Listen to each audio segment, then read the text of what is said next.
What if I told you the darkest horror stories aren't found in movies, but in real places, real memories, and whispers that refuse to die? From haunted hostels across the world, to cursed churches, shadow figures that stalk your sleep, and experiments the government swore never happened. These are the tales you weren't meant to hear. Welcome to Top Horror Podcast 2025, Darkest Tales Collection. 9 terrifying stories, each one more chilling than the last, told the way they were meant to be told, in the dark. Before we dive in, make sure you hit subscribe to Dark Night Horror Stories. Join thousands of listeners who can't stop coming. Back for more, even when the nightmares follow them into the morning. So dim the lights, put on your headphones, and let's begin the first tale. Because once you start listening, you'll realize darkness was always listening to you. Story 1, the roommate with too many passports.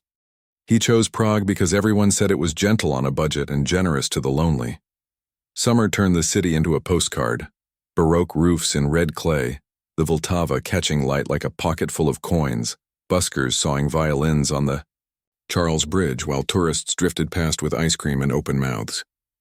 He checked into a hostel that tried very hard to be charming, the kind with hand-painted signs, mismatched cups, and a world map peppered with pins.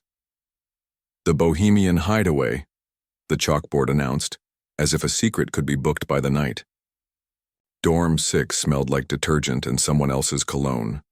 Metal bunks stacked to the ceiling, backpacks sprawled like sleeping animals, a fan chopping stale air into slightly less stale air. That's where he met Alex, mid-20s, shaggy, hair smile like he'd practiced it, easy English spiced with something he wouldn't name. They traded the backpacker catechism, where are you from, where have you been, where are you going next, and it felt like luck. A roommate who didn't snore, who laughed at the right places, who proposed split costs and shared routes. Solo travel had just become plural. Prague performed for them. They ate trdelnik dusted with sugar that squeaked between teeth. They took a wrong tram on purpose and ended up at a market where old men sold Soviet watches and young women sold stories. Nights, the hostel kitchen, smelled like beer and curry and new friendships. Mornings, it smelled like regret. Alex fit everywhere. At the bar, on a walking tour, on a bench beside the astronomical clock like he owned a minute no one else could read. The only wrong note was a right one. He was always on his phone. Not doom-scrolling, not bored, invested. Head bent, shoulders forward, words shaved into whispers in languages that didn't match the flag patches on his backpack. The traveler told himself cities have secrets. Maybe people need one or two to love them properly. On the second night, they mapped out cheap eats and free museums. On the third, Alex skipped the morning plan. Stomach, he said, tapping it, grinning, and by evening he was back to normal, pouring recommendations like a guidebook. It felt fine to trust him. It felt like Prague intended it. The first wrong thing was small enough to ignore, a slip of paper half stuck under Alex's backpack. He wouldn't have noticed it if the fan hadn't lifted the corner like a flirt. He meant to nudge it back. Curiosity is a muscle that lies about its strength. The paper was crumpled, written in a language he couldn't place. Cyrillic, maybe. Then not quite. Some numbers circled twice. Names crossed, arrows darting like arguments. When Alex came in, the traveler dropped the paper, as if it had burned him. Alex smiled, too bright to be casual, and asked about dinner. After that, the room learned a new weather. Oppressive without heat. Alex locked the dorm when he stayed in, double-checking the latch as if the hallway were full of thieves and the valuables were breathing. The easy talk turned sparse. Phone calls grew longer and stranger, syllables blurred like he was chewing through them. Twice the traveler woke to the blue glow of Alex's screen at 3 a.m., his face arranged into listening rather than speaking. You okay? He asked. Jet lag, Alex answered to the ceiling. By day, Alex skipped sites and invented errands that needed indoor time. By night, he reappeared fresh, laughing on cue, the kind of guy who could talk 2 strangers into a shared taxi and make everyone think it was their idea. The traveler listed reasons not to worry. New friends can be private. Languages are not. Secrets. Paper looks more criminal than it is. He didn't quite convince himself. On the fourth night, with the kitchen loud and the dorm quiet, he decided to clean up surrounding chaos, flip a mattress corner, straighten a dangling strap, pair you, a sock with its mate. It felt like kindness until his fingers found a seam inside Alex's backpack that wasn't factory made. He froze. Curiosity became a lockpick in his hand. Inside, a stack of passports thick as a paperback, each with a different face, a different nation, a different Alex who was not Alex. The traveler's breath did something embarrassing. He didn't recognize his own heartbeat until he realized he was holding it. He closed the bag. He sat on his bed, palms on his knees the way kids are told to sit in school. Every story about Prague being safe folded itself neatly and put itself away. He rehearsed outcomes like flashcards. Tell the desk, tell the police, confront Alex and lose the element of surprise. He pictured the worst version of each and none involved sleep, so he lay there anyway, trying to memorize the sound of normal footsteps in case he ever heard them again. At dawn, the hostel fed everyone bread that pretended to be fresh and coffee that pretended to be mercy. Alex was cheerful. "Castle today?" he said, and the traveler nodded because fear likes to keep appointments. Back in the dorm that evening, the door knocked. Not a friend's knock or a drunk's knock. Professional. Two men stood in the hall who wore their sternness like a uniform, even before flashing the real one. Czech police. Their English was careful. Their eyes were not. "We received a tip," the taller one said. "Suspicious activities. We wish to inspect." The traveler found himself agreeing with an eagerness that felt like confession. Alex lifted his hands, palms empty, smile on low power. "Of course," he said, as if this were a routine check at an airport and not the start of something that would change how the traveler entered rooms forever. Drawers opened, zippers whispered. The hidden seam did not hide. Passports fanned, the air like a bad magic trick. Cash appeared where cash shouldn't. IDs nested like Russian dolls, each one lying politely. The police laid things in rows as if setting a table for the truth. Alex's face tried on several expressions and settled on none. When a handcuff clicked, the traveler realized the sound had weight. Alex looked at him, not pleading, not angry. Appraising like they were both customers and one had found the better bargain. "You didn't know," Alex said, and somehow made it a question. The officers took Alex. They took photographs. They took the traveler's statement with pens that scratched like insects. They gave him words he could hold on to. "You are not a suspect." He nodded until the phrase lost its shape. He answered everything because silence seemed like something only guilty people could afford. When it was over, the room wasn't the same room. Same bunks, same fan. But the air had learned a new lesson. Anything can be a container for anything else. He slept under a ceiling that hummed. Every time the hallway creaked, he thought someone was trying on his name to see how it fit. Morning made the hostel cheerful again because hostels are paid to be forgetful. New check-ins dragged wheelie bags that sounded like rain on tile. Someone argued with a toaster. The chalkboard announced pub crawl at 9 with exclamation marks, pretending to be friends. He checked out. The receptionist's smile didn't quite reach her eyes when he asked for a different room or a refund or a version of events where last night hadn't happened. "So unlucky," she said, and her tone made the word feel like weather. On the tram toward a guest house across the river, he watched the city unspool itself. Facades that had survived empires, statues that had watched people make and unmake each other for centuries. Prague was still beautiful. That didn't feel like a betrayal, it felt like evidence. Places can be enchanting and still hold rooms where someone is building a different person out of paper and glue. He kept replaying the small choices that had added up to danger, saying yes to a shared dorm to save cash, interpreting charm as safety, mistaking a practiced smile for a passport you could stamp. He hated the thought that he might never again share a taxi with a stranger without first checking their seams. He hated the alternative more. Lessons are ugly when they arrive, on time. In a quiet cafe, he wrote an email to a future version of himself. "Trust your instincts." If a room feels locked from the inside, leave. Curiosity is not a crime, neither is caution. Make friends, but keep a hand on your pocket and your name in your mouth. He signed it, then deleted the name and left only the advice. It belonged to anyone. Prague did not apologize. It didn't need to. Cities are not people, they don't owe you character references. That night, he walked across the bridge again and watched the river carry a gold smear of lights downstream like a secret it was sick of keeping. He smiled at buskers, and meant it. He kept his distance, and meant that too. He had thought horror was a mask you could recognize from a movie. Turns out it also wears cologne, offers to split the bill, and asks about your hometown like it plans to borrow it. He slept finally, under a different ceiling, in a bed that didn't know his name. In the morning he reached for his passport, and checked that it was still exactly where he had left it. The relief was not small. He let it be known to no one but himself. Story 2.3 a.m. in the hostel dorm. He and his girlfriend reached Siem Reap the way backpackers always do. Sunburnt, light on cash, heavy on optimism. Lanterns hung over the alley like small moons, and the hostel hid behind a painted gate that promised community for the price of a bunk. In their 6-bed dorm, a Dutch traveler named Isabella introduced herself with an easy, sleep-deprived smile.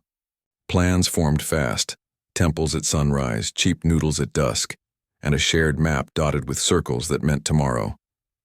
By night the room pressed in, mosquito coil smoke, a ceiling fan that coughed instead of cooled, and humid laughter from the common area. He almost loved the discomfort. It meant the day had been full. Near 3 a.m. the heat broke, not gradually but like a door opening to another season. The air turned sharp, refrigerated. His girlfriend whispered, "Are you freezing?" He was. The kind of cold that sits on your chest and counts. When they turned, Isabella was awake, paler than she had been, sitting against the wall in underwear, eyes reflecting the phone's blue. "I set the air to 12, she said, the number landing wrong in a Cambodian night. Her skin looked damp, not from heat, but from a decision her body didn't agree with. They laughed softly to reset the room's mood, offered a blanket, got a shrug, and let the fan stutter its lazy circles. The cold didn't leave. It grew organized. He stared at the air conditioner and imagined it whispering a tune only the room could hear, a mechanical lullaby tuned to empty. He told himself it was jet lag turned into superstition.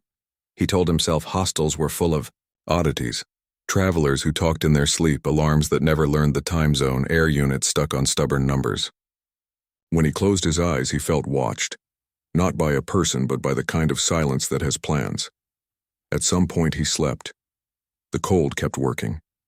In the half-dream before waking, he heard a voice that was either outside the window or right, inside his ear. "Help me."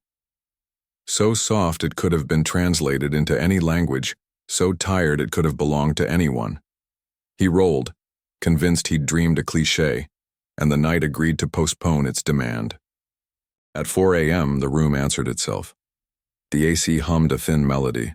The fan clicked like a metronome for decisions. A voice said, "Help me again," this time not through dream lids but through air.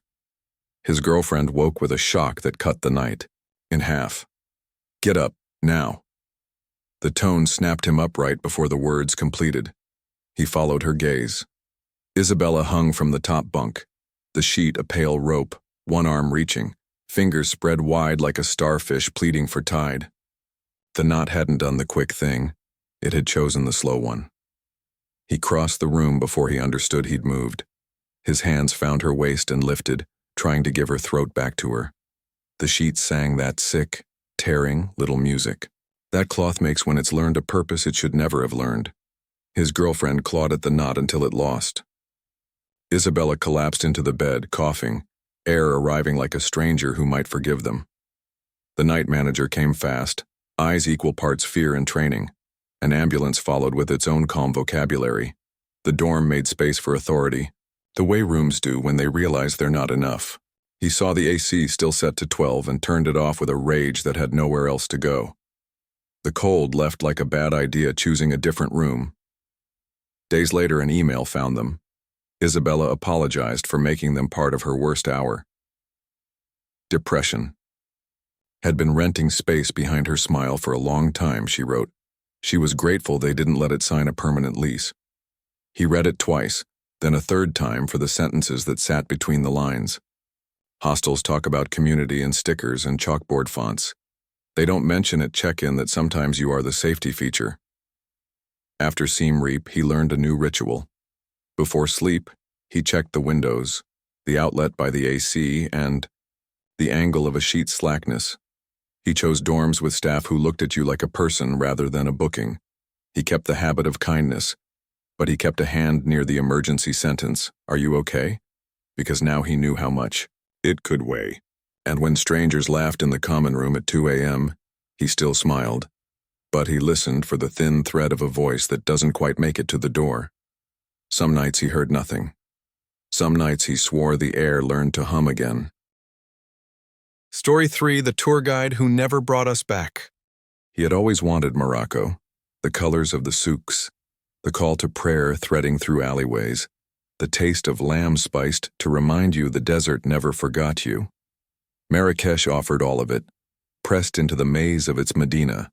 He booked, a hostel praised for its rooftop terrace, a place where backpacks leaned like exhausted pilgrims and strangers became companions over mint tea.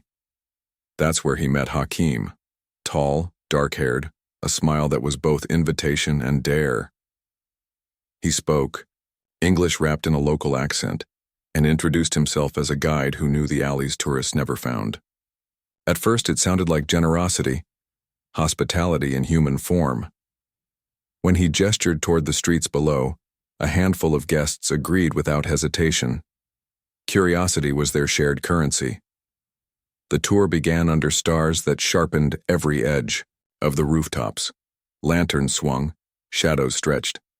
Hakim spoke of Marrakesh's history, sultans, betrayals, curses that clung like smoke. His voice lowered as the streets narrowed. They followed him deeper, the chatter dimming until the group's footsteps became the only conversation. When the first turn bent away from familiar squares, unease sprouted. The city had always felt alive, but here it felt attentive, like the walls were leaning closer to listen. By midnight, their laughter had gone silent, replaced by quick glances at each corner. And Hakim's stories stopped, as if the alleys themselves had claimed the right to speak. They realized too late they were lost. No square opened up, no rooftop terrace peeked over the walls, only corridors tightening like a fist. The moon above seemed to dim with each turn. At first they laughed nervously, the way strangers pretend. They're still in control. Then the sound drained from them as the alleys bent narrower. 2 men appeared ahead, stepping from shadow into their path. No words, no gestures, just presence. The group slowed, confused, waiting for hospitality, for explanation. None came. They turned back. 3 more men blocked the rear. No escape, only a trap shaped like geometry.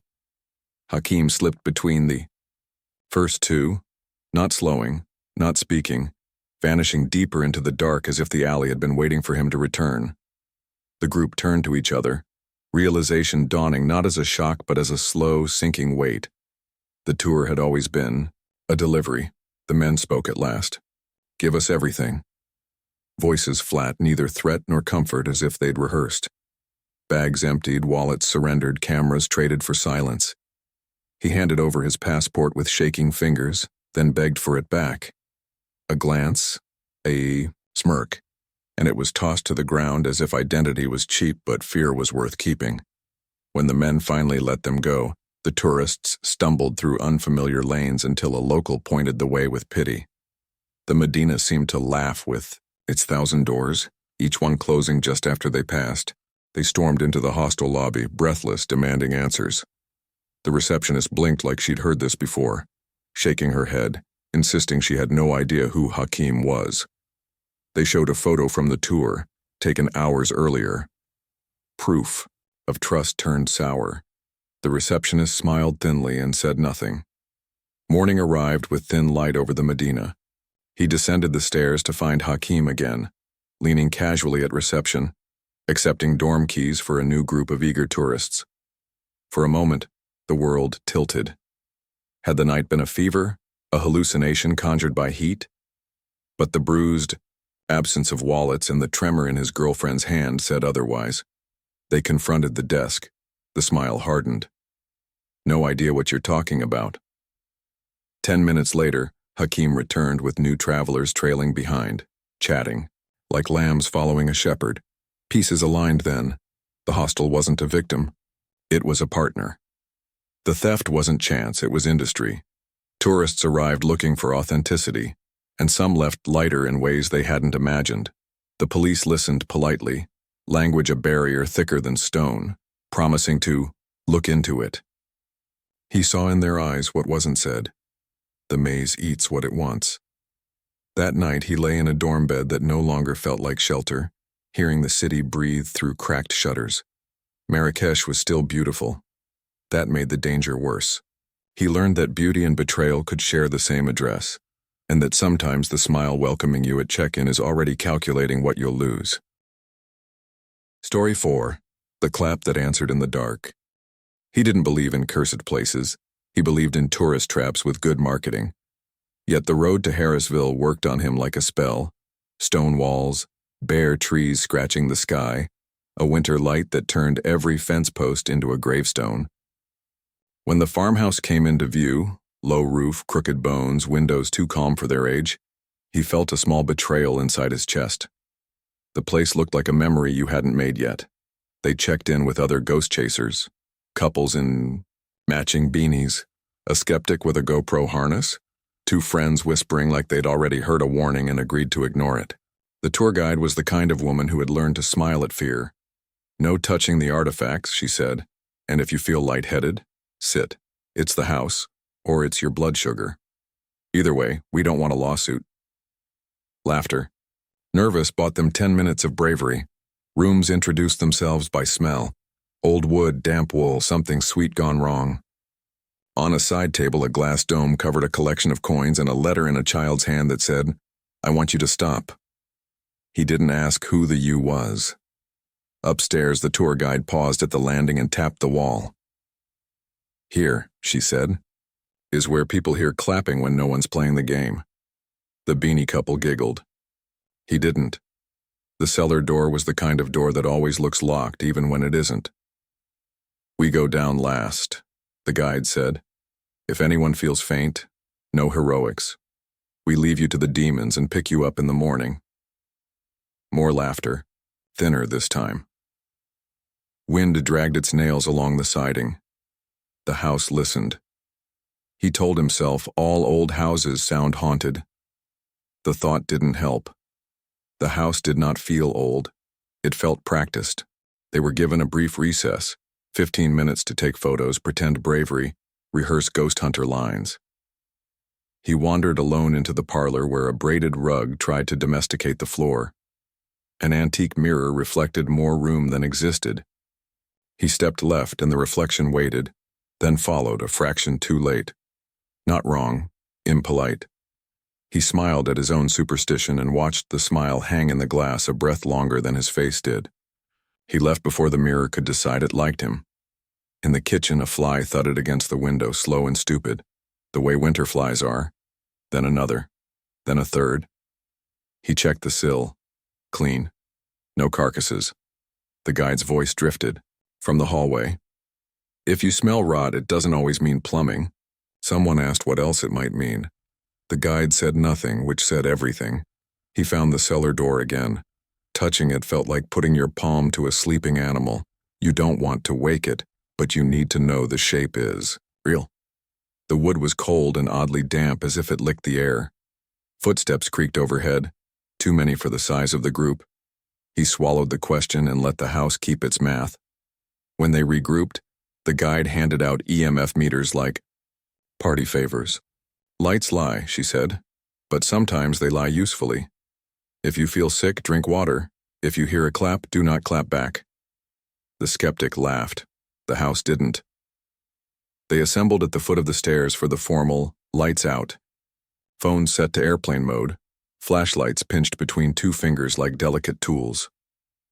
When darkness arrived, it did so politely, all at once, as if summoned. He listened the way swimmers listen for thunder, counting seconds, giving names, to air. The house exhaled. Somewhere upstairs, a small, practiced pair of hands came together once. Clap. The sound walked down the walls and found them. They descended single file, the guide first, her beam careful like a teacher's pointer in a room that grated back. The cellar smelled like wet coins and something faintly animal that had never been alive. A string of bulbs cast islands of yellow. Between them, dark water pooled without water. An old furnace hunched like it was sorry for what it had done. Iron hooks along a beam waited for the century to remember their purpose. Stand in a circle, the guide said, but leave space for the living and anything else that thinks it qualifies. He didn't want a spot near the wall, he got one anyway. Cold spidered across his back in a pattern that made too much sense. The EMF in his hand kept calm until it didn't, spiking with no outlet to blame. The skeptic whispered, "Wiring." The guide said, "Sure." It started small, the way storms do. A draft against his right ear that smelled like basement rot and perfume too old to name. A sympathy headache behind his left eye. The slow understanding that the hook above him trembled without cause. He focused on breath and math, counting seconds between nothing and the next nothing, the way a child bargains with weather. The guide asked, "Is anyone here?" And everyone wanted to be vintage enough to mock the question. The dark answered, with a clap so close it rearranged the air in front of his face. A woman in the circle sobbed once, short and private, like a confession issued to the wrong priest. The skeptic held up his meter and said something about RF bleed. His voice came out thin, daylight logic rung through blackout cloth. Then the lights failed. Not all, not theatrically, but every other bulb, pawing them into a checkerboard of safety and hunger. In the drop, he felt a hand close on the back of his coat. Child's height, insistent, the way kids ask without asking. He spun and found no owner, only a column of shadow that looked like it was learning to stand. The guide's beam found him. Her face said she'd seen this part before and couldn't make herself bored of it. A new smell landed, something sweet gone septic. The guide swore softly. "We're going up," she said. No theatrics left, only management. The bulbs twitched. The hook above him rang once, a muffled bell.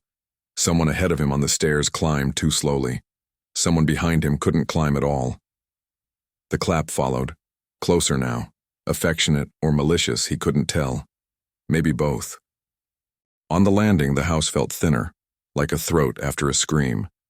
The group reassembled in a damp bouquet of human fear. The guide counted softly, teacher quick, and came up one short. "Where's the guy with the harness?" No one knew. The clap answered from the hall, 2 beats now, playful. He moved toward it because fear sometimes wears a leash called curiosity. The hall ran long and wrong, the perspective stretched like a bad drawing. Family photos watched, strangers in black and white, their smiles small and obedient. He knew he should keep eyes forward and feet ready, but the mirror at the end had decided it was hungry. He saw himself grown grainy, then younger, then not, himself at all. Another man, jacket buttoned, eyes wary, the posture of a husband who's learning his wife has secrets the church can't bless. The reflection blinked and lost interest. He learned what humiliation feels like when it comes from a wall. The harnessed skeptic returned without ceremony, walking from a room nobody had seen him enter. His camera had shut off on its own and would not power again. "Battery," he said. But the word quavered, tipping its hat to the alternative. The guide put a hand on his shoulder and said, "Sometimes the house borrows things." It didn't sound like a joke. They gathered at the front room for the goodbyes, the guide's legal disclaimers, the shop's silver crucifixes and branded notebooks, the permission to move on with your life. He stepped onto the porch and found the night mercifully plain, cold, honest, full of stars that did not belong to the house. He told himself it was over. At the car, his keys were not in the pocket where he always keeps them. He checked the other pocket. Empty. He patted himself, down like a mime parodying police. Embarrassed, he went back inside to look. The guide waited at the threshold as if she'd been expecting the return. "Left something?" she asked, not unkind. He nodded. She stepped aside. The keys lay at the foot of the stairs, arranged in a small fan, teeth outward like they were practicing how to bite. He picked them up and the clap came gentle, almost approving. A child's game, finished. He left without turning his back, because he didn't want to see the house exhale in satisfaction. On the ride out of Harrisville, the road felt too narrow for what he had brought with him. He told himself it was a story, and stories need endings. Then he remembered the mirror's delay, the cellar's checkerboard, the hand on his coat that belonged to someone who wasn't living enough to count. Endings, he decided, were for people. Houses don't end. They wait. Story 5, The Wide-Mouthed Friend Beneath My Bed. The spring he turned 5, sickness became his cage. Mononucleosis, the doctor said, with the certainty of someone who didn't have to live through it. Weeks of fever and fatigue, confined to bed in a house too large for 3 people. His father worked long hours. His mother padded in with ginger ale and books. Toys were already boxed for the family's looming move to Pennsylvania. His room felt hollow, a stage stripped of props. The house in New Vineyard was big in the wrong way. Corridors with doors that stayed closed. Rooms left unused, silent as mouths shut tight. At night, he listened to the house groan under its own weight, timbers settling like sighs. He feared boredom more than ghosts, until the ghost came disguised as neither. The first memory was simple, waking to find a small figure at the foot of his bed, oversized head, dark eyes wide, mouth wider. "Call me Mr. Widemouth," it said, voice lilting like a nursery rhyme. He asked why. The grin spread. "Because my mouth is big." Mr. Widemouth liked his books, flipping pages with careful fascination. He promised games once the parents left the room. He vanished when his mother entered, later whispering, "I hide under your bed. Grown-ups wouldn't let us play." The boy accepted it the way children accept anything that fills empty air. He was lonely. Now he wasn't. Days later, Mr. Widemouth arrived with a proposal. "I have a new game," he said, teeth glinting in the half-dark, "but only after your mother checks in. She mustn't see." When the house quieted, he tugged the boy's hand toward the hallway. They crept to a bare room with one tall window. Outside, the hill sloped steep, the drop longer than any 2 stories deserved. Mr. Widemouth pressed his face to the glass, grin fogging it. "I pretend there's a trampoline down there. Jump and you'll bounce back like a feather. You should try." The boy peered down. The ground weighted hard and final. He imagined bouncing, light as paper, and almost believed it. But some instinct, stronger than imagination, stiffened his small body. "It's a long drop," he whispered. "That's the fun," Mr. Widemouth hissed. "A short fall isn't a game, don't be dull." His face twisted for a moment, snarl, then pout, before smoothing back into a smile. Maybe next time. That night, the boy lay awake, listening to whispers. Under his bed, the promises of trampolines only he could not see. On another morning, Mr. Widemouth appeared carrying a small wooden box. His grin trembled with excitement. "I'll teach you juggling," he said. "You'll love it." The boy lifted the lid and froze. Knives, kitchen sharp, points like accusations, gleamed inside. His stomach lurched. "My parents will kill me," he cried, horrified. "I'll be grounded forever." "They won't know," Mr. Widemouth crooned. "It's fun when danger makes the game better. Just try." He shoved the box away, eyes wet with terror. "No, knives aren't toys."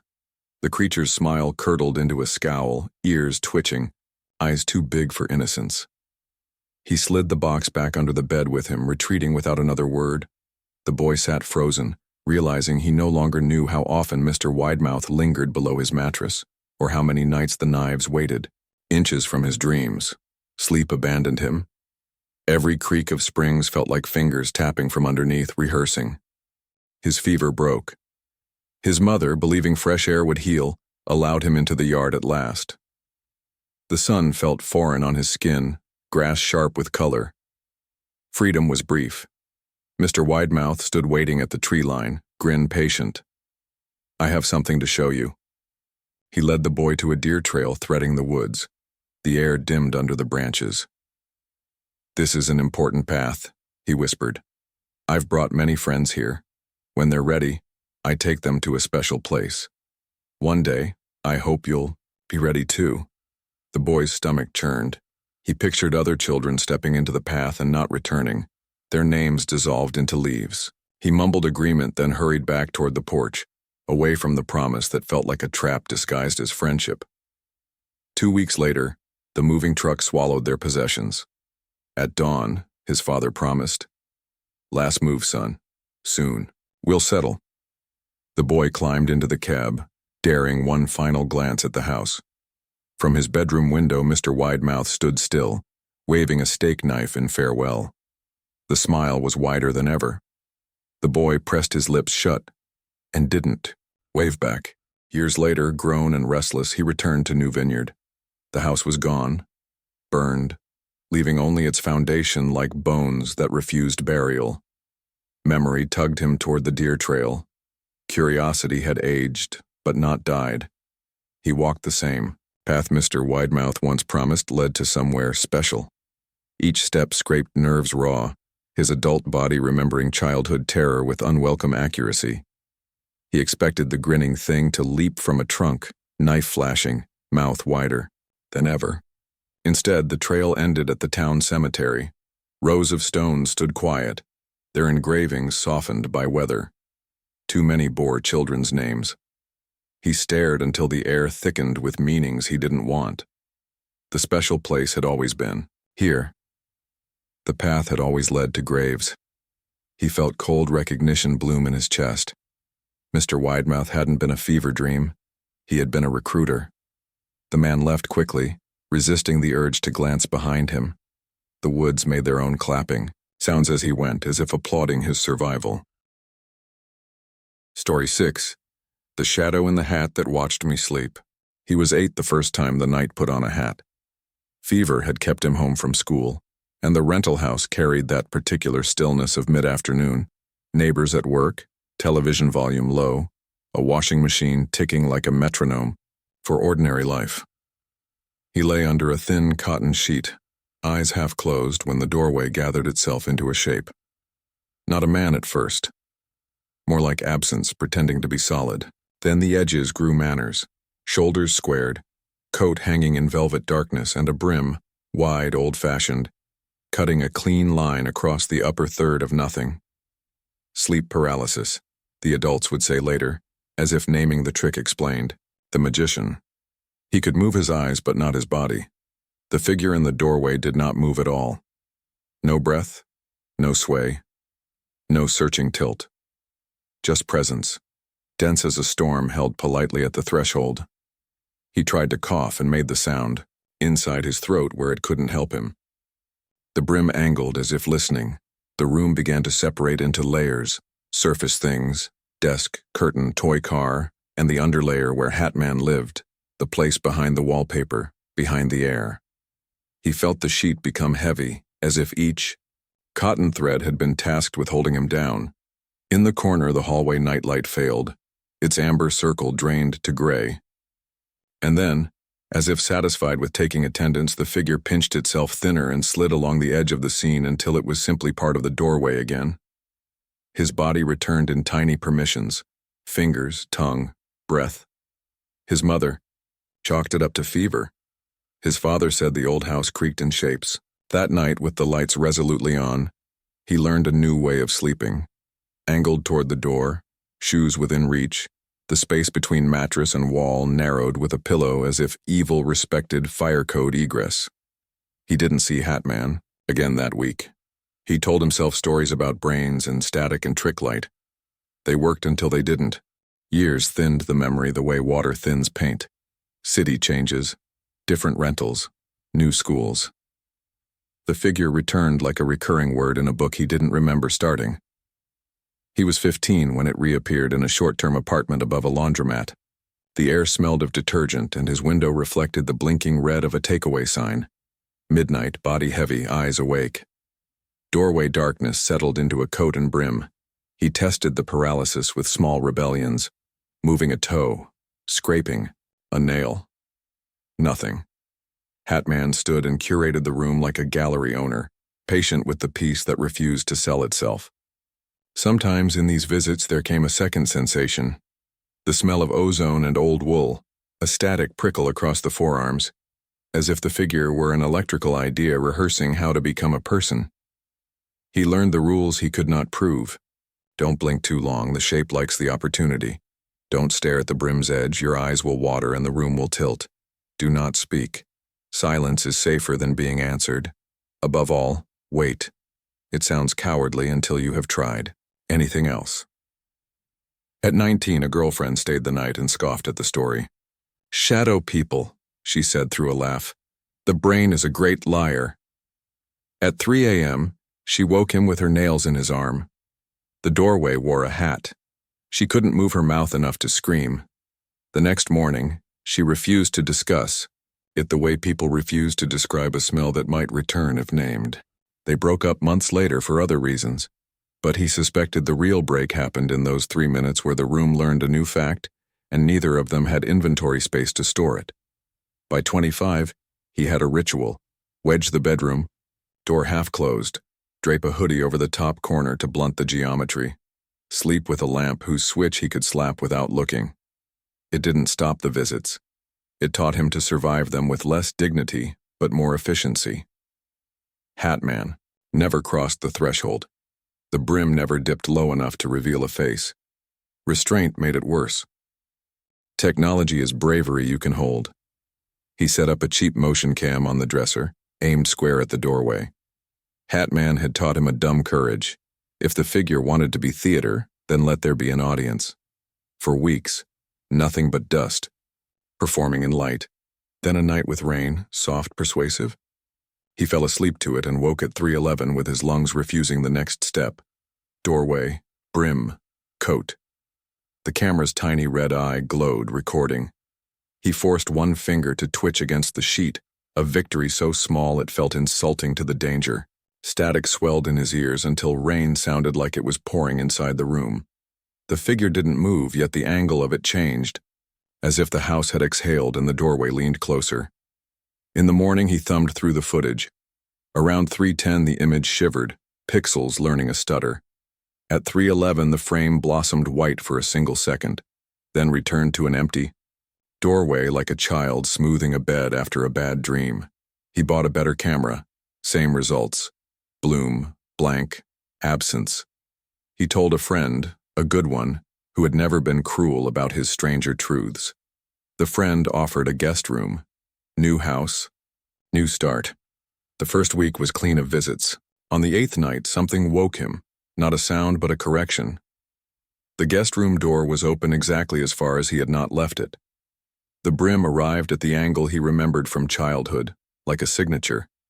He whispered to the dark before the paralysis could finish settling. You've had your look, I have work tomorrow. It was either brave or exhausted. The figure did not retreat. It tilted. Not head, not hat.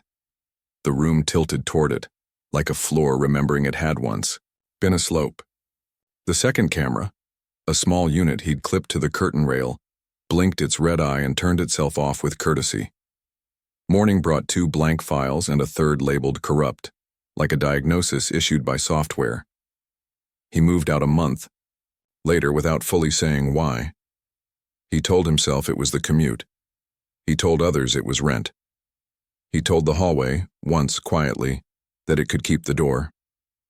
Adults don't sleepovers the way children do, but grief had gathered his friends into a makeshift camp in his living room, the week after a funeral that rearranged all their calendars. 3 mattresses on the floor, tea going cold, a stack of old photos that made everyone laugh and then go quiet in the same breath.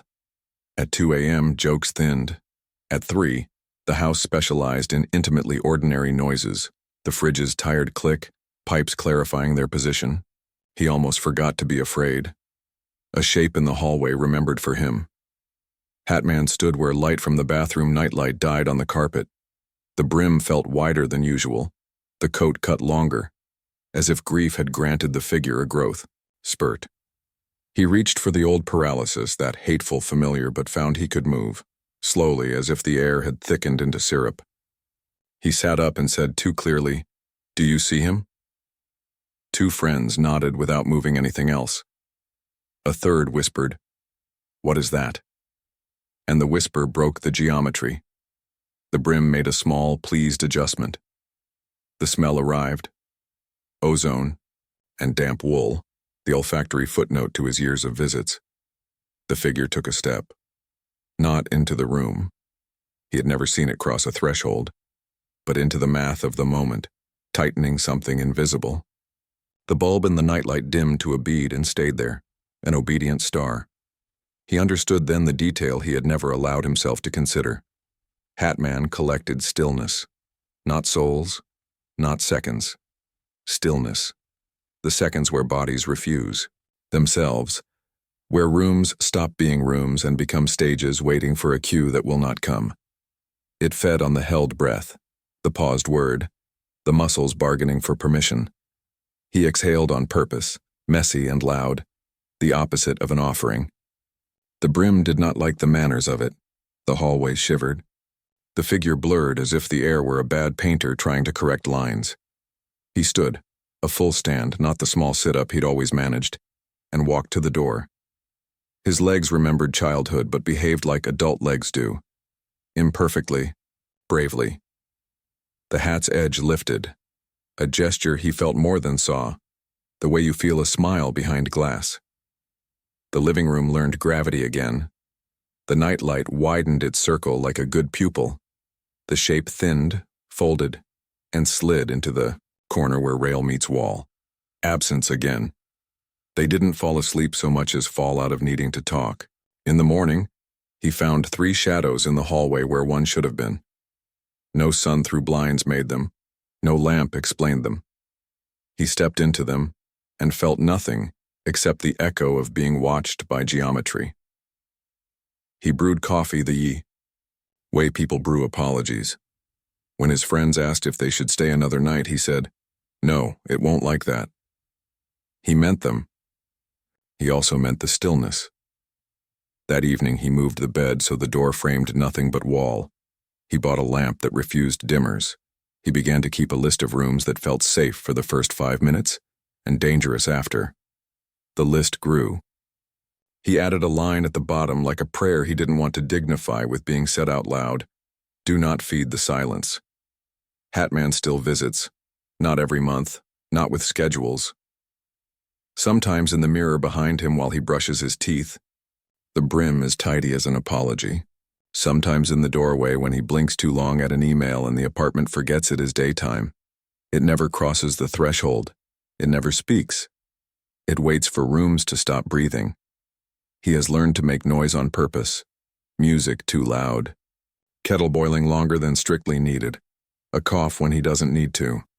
It isn't cure, it's diet. He knows this much. People tell themselves that shadows are just absence of light. He has met at least one shadow that is presence of attention, and it wears a hat because the night enjoys good tailoring. Story 7. The axe still walks the stairs at night.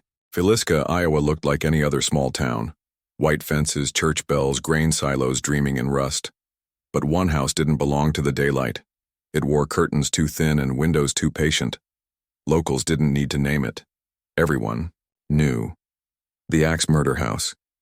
He arrived as a tourist first, notebook in hand, telling himself it was research. The guide rehearsed history like scripture. June 1912, the Moore family, 8 people gone by an axe in their own beds. No suspect convicted. They say the walls kept the screams, she said, tapping plaster that had watched a century of silence.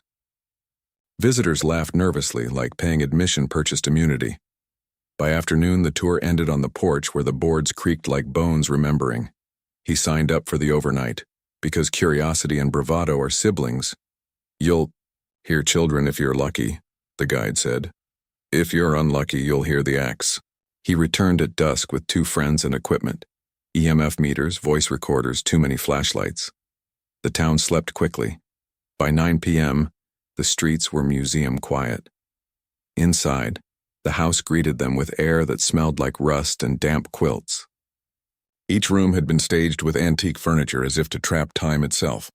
Upstairs, the children's room displayed small beds, lace curtains, toys that hadn't been played with in 100 years. He stood there too long, feeling an itch behind his ribs. The first clap of a door came before midnight. No draft, no explanation. Just a door nudging itself shut like a sigh. Settling, one friend whispered. But the house wasn't wood. It was hunger. By midnight, they set up camp in the parlor. Recorders blinked red. Shadows clung to corners no flashlight could quite reach. He asked the air the first foolish question. "Is anyone here?" The room answered with static, then, faint, a giggle, like breath run through a comb. The upstairs floor groaned as if small feet circled the beds. They climbed cautiously, each stair unwilling to forgive. In the children's room, the EMF spiked. Toys sat where they had been arranged, but one ball now rested at the foot of a bed instead of the shelf where it had started. He filmed, heart, fighting to keep rhythm. "Can you make a sound?" his friend whispered. The answer arrived. A faint humming. Lullaby wrong, carried by air that had no business singing. The humming stopped the moment his flashlight landed on the doll's cracked porcelain face. Its eyes had always been painted open. Still, he swore they were wider now. At 2 a.m., exhaustion fought fear, dragging them back to the parlor. They stretched out sleeping bags, promising each other rest. Rest was a lie. The recorder captured heavy breathing not belonging to any of them. One friend jolted awake at the scrape of metal against floorboards upstairs like the lazy drag of a blade. "It's pipes," someone whispered. But no one believed it. The silence that followed wasn't relief. It was anticipation. He stared at the staircase until his vision quivered, half hoping to see nothing, half dreading the figure that folklore promised. He didn't sleep. Neither did the house. At 3:15 a.m., the air sharpened. He woke from shallow doze to hear footsteps, adult weight this time, crossing the hall above. Slow, deliberate, heel-toe. His breath misted though the heater was off. The friends froze, eyes wide, waiting for the sound to pass. It didn't. The steps stopped at the top of the stairs. He lifted the flashlight and saw nothing but the banister. Then a shape leaned forward, tall, broad-shouldered, hat shadowing its head. In its hand, the outline of something heavy, curved. The axe. Not gleaming steel, but black absence shaped like an axe. As if the dark had forged its own tool when the light sputtered. Batteries drained in seconds. Panic fought paralysis. One friend prayed under her breath. Another whispered, "Go," without moving. The figure descended a single step, wood complaining. The house seemed to lean forward, eager. Then, as suddenly as it had come, the air released them. The shape folded into shadow. The axe evaporated into the hallway's grin. They didn't wait for explanation. By 4 a.m., they packed, stumbling, into the night, the porch boards groaning a farewell. Morning found them pale, coffee cooling in a diner 3 towns away. Locals nodded knowingly. "Stayed the night, did you?" one asked. He only shook his head. The friend beside him muttered, "We weren't alone." The waitress refilled their cups and said nothing. He never played back the recordings. Some truths survive better unheard, but in dreams, he still hears the slow step on the stair and the weight of an axe that doesn't rust because it isn't made of metal at all. It's made of memory. Story 8. The choir that still sings at midnight. St. Andrew's Church sat on the edge of town like a confession no one wanted to make. Its stone walls leaned from centuries of storms, and its spire stabbed at the sky as if accusing heaven for neglect. By day it looked tired, the kind of ruin tourists photograph and leave behind. By night it became something else, occupied. He came chasing stories. Locals whispered that hymns still rose from the nave at midnight, sung by voices long buried. The priesthood had abandoned it decades ago, after vandals broke the windows and something less human broke the silence. He wanted proof, or at least material for a book. His backpack carried camera, recorder, and the arrogance of skeptics. The nave was colder than the night outside. Dust floated in shafts of moonlight that angled through broken glass. Pews rotted in polite rows, and the altar sagged under centuries of memory. He set up his tripod where the choir once stood. The recorder blinked red. He spoke into the dark. "This is St. Andrew's, 12:04 a.m. If you want to sing, I'm listening." At first, nothing but the long inhale of wind through broken panes. Then, soft, threaded notes. A woman's alto, distant, weaving a melody too old for him to recognize. He froze because the recorder hadn't started playback, and his phone wasn't streaming anything. The song rose, joined by others, until the nave filled with harmony as precise as any living choir. He snapped photos. Each one came out wrong. Blurred pews, warped aisles, a faint translucence shaped like robes. He lowered the camera. The voices paused, as if acknowledging his rudeness. Then they clapped once in unison. The sound shook dust from the rafters. He whispered sorry, without knowing why. The singing resumed, lower now, heavier, like a funeral mass for someone still alive. He pressed record again, voice trembling as he asked, "Who are you?" The reply was not name but scripture. Half-remembered psalms twisted by centuries of echo. The words weren't Latin or English, but a blend that scraped his comprehension. A language that wanted to be understood but refused to translate. His ears buzzed like bees nested inside his skull. He fled toward the aisle, flashlight beam swinging. It caught a hymn book still resting on a pew, open to a page with notes scribbled in a hand that had no business being fresh. He ran his finger across the ink. Still wet. Behind him, footsteps. Measured many, approaching in choir formation. He dared not turn.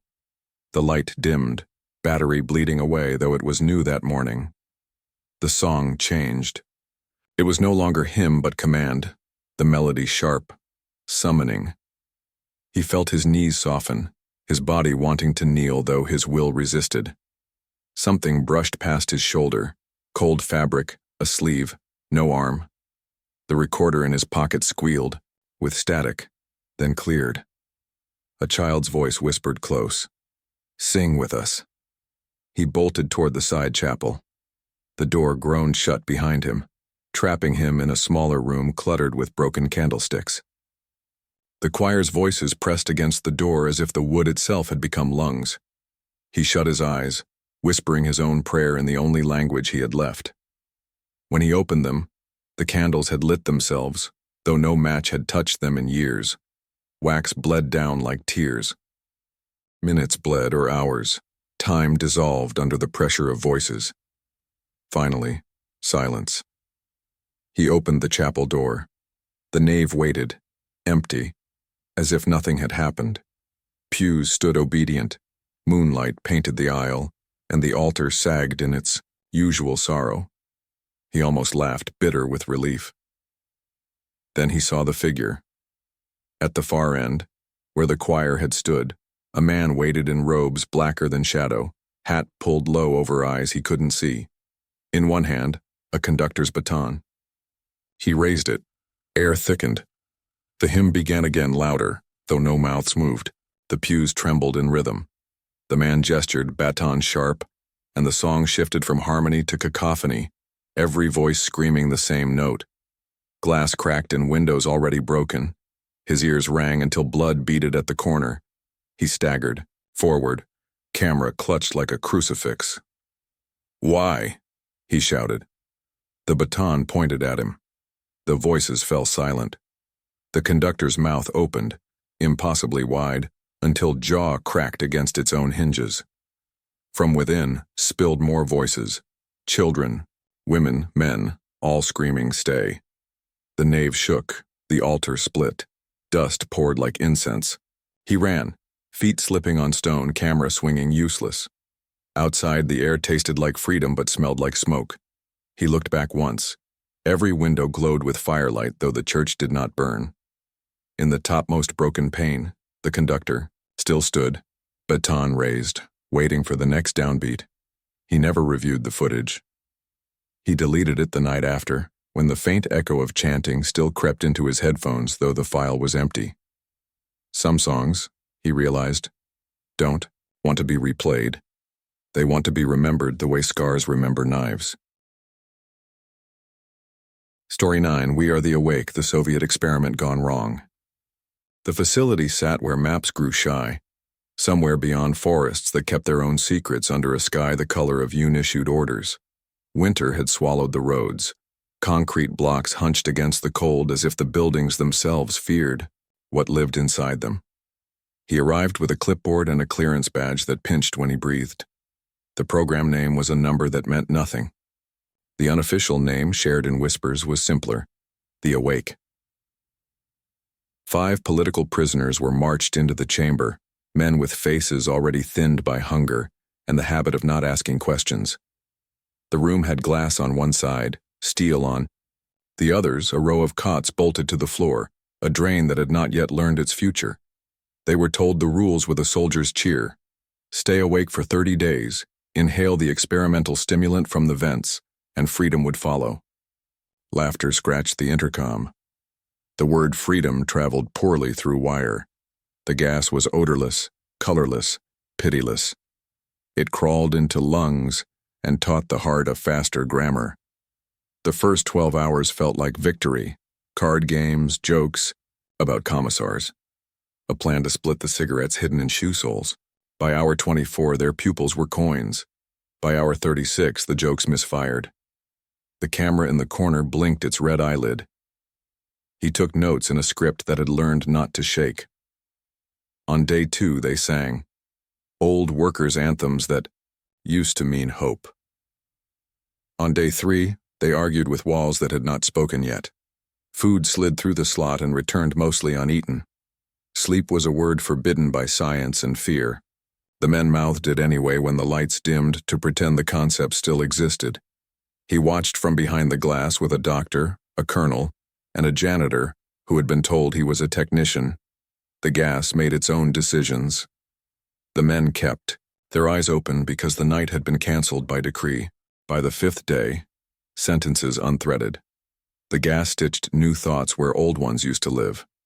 One prisoner, Sergei, a mechanic before he became a problem, stood for hours facing the wall, whispering equations that solved nothing.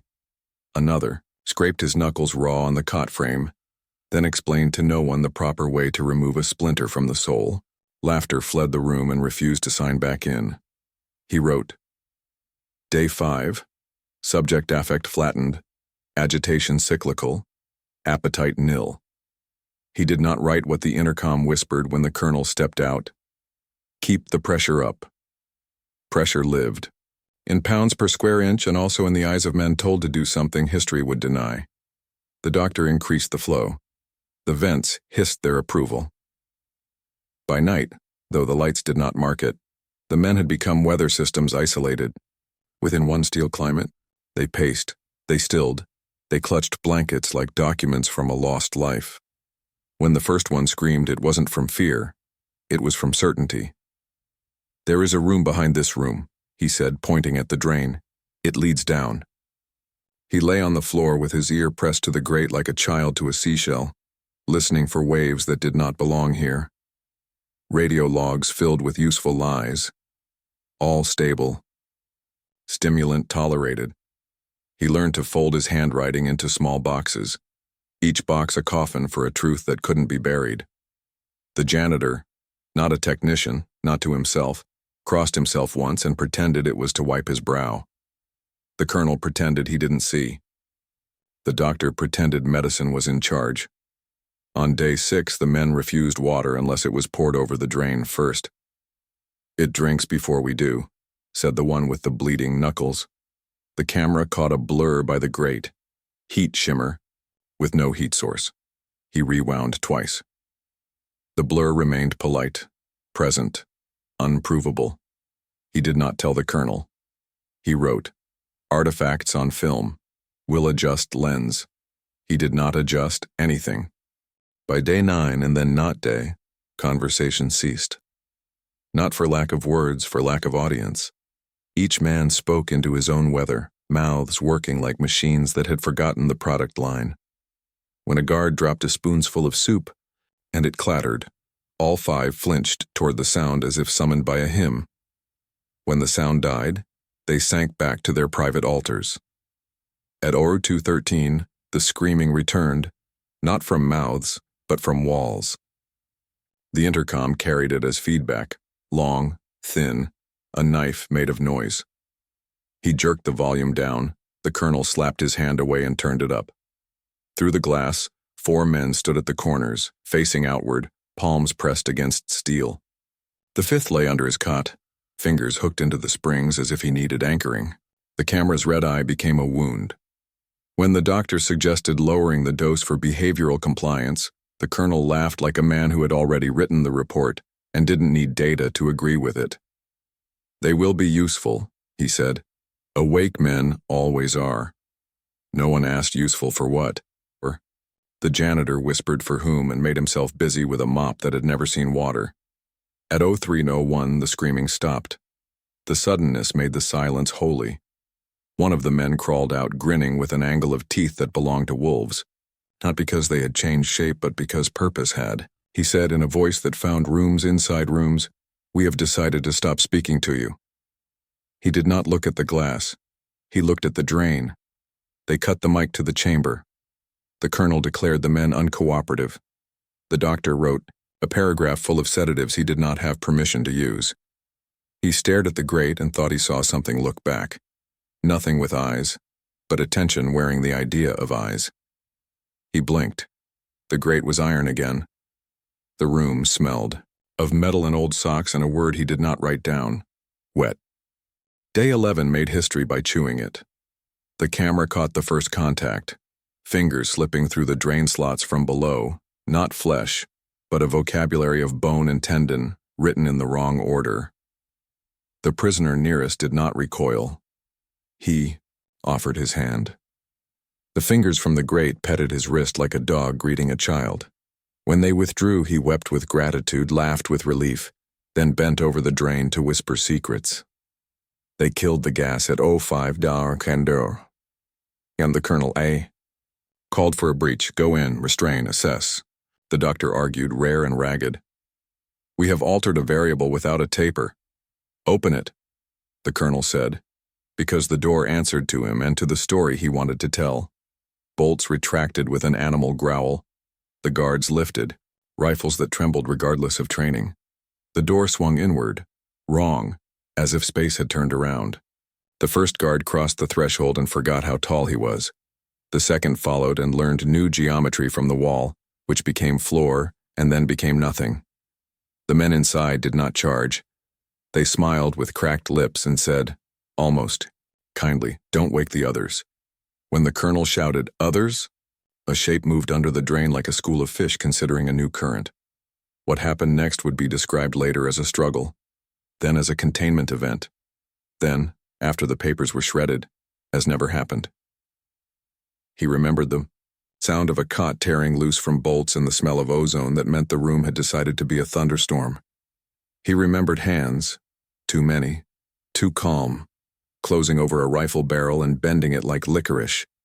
He remembered the janitor, praying no prayer any church would recognize. He remembered above all the sense that the men were not trying to escape. They were closing the door for the thing below. They got it shut. They did not get it sealed. Something knocked once from under the drain, amused. In the hall, the colonel's face learned a new color. The doctor stared at his own fingers as if counting them would restore sense. He wrote in the margin, "They are not refusing sleep. They are refusing dreams." The order came from above. Terminate experiment, sanitize record, archive what could be archived under titles that meant the opposite of truth. The colonel read it without moving his lips. The doctor underlined terminate and realized it applied to more than the subjects. He requested sedation.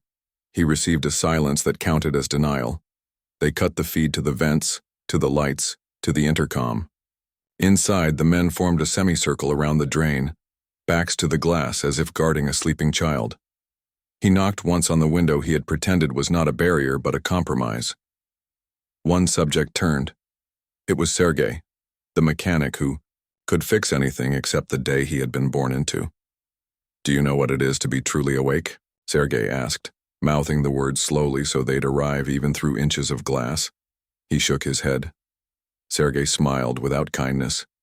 "It means you choose what enters. You choose what is allowed to become you." When the colonel raised his hand, the signal, everything sped up the way disasters always do. Guards leveled rifles. The door groaned. The men inside moved not away from the muzzle flashes but toward them, not suicidal, but decisive, choosing the angle of their ending. A shot cracked. A body fell. Another moved to take his place by the drain, palm laid gently over iron as if calming a horse. He did not pick up his clipboard. He picked up his voice. "Wait," he said, to the colonel, to the doctor, to the men inside, to whatever lay under the floor. For a second that split like ice, everyone obeyed. Then a laugh rose from the grate, the soft, delighted laugh of a child hearing a bedtime story. The drain exhaled. Lights failed. In the dark, language died, and only motion meant anything. By the time emergency flooding foam filled the chamber, 3 were down, 2 kneeling, mouths open in prayer to a God that did not accept refunds. After, the report read clean: gas toxicity, agitation, necessary force, full decontamination. He carried its lies out in a manila folder that burned his hands with cold. He kept one page, the margin note he had written and circled twice. Years later, when night pressed too close and drains sounded alive, he would read it by the refrigerator. Light. They weren't afraid of sleep. They were afraid of what comes in when the door is unlocked. We only think waking locks it. He dreams sometimes of a room beyond rooms where the awake stand in corners, palms against a wall that isn't there, guarding something that never sleeps because it doesn't need to. In the dream he asks for its name. It answers with a sound like air leaving a vent, not a word, an opening. You've just heard the darkest collection of horror stories for 2025. Tales of haunted hostels, cursed houses, shadow people, and secrets buried by governments.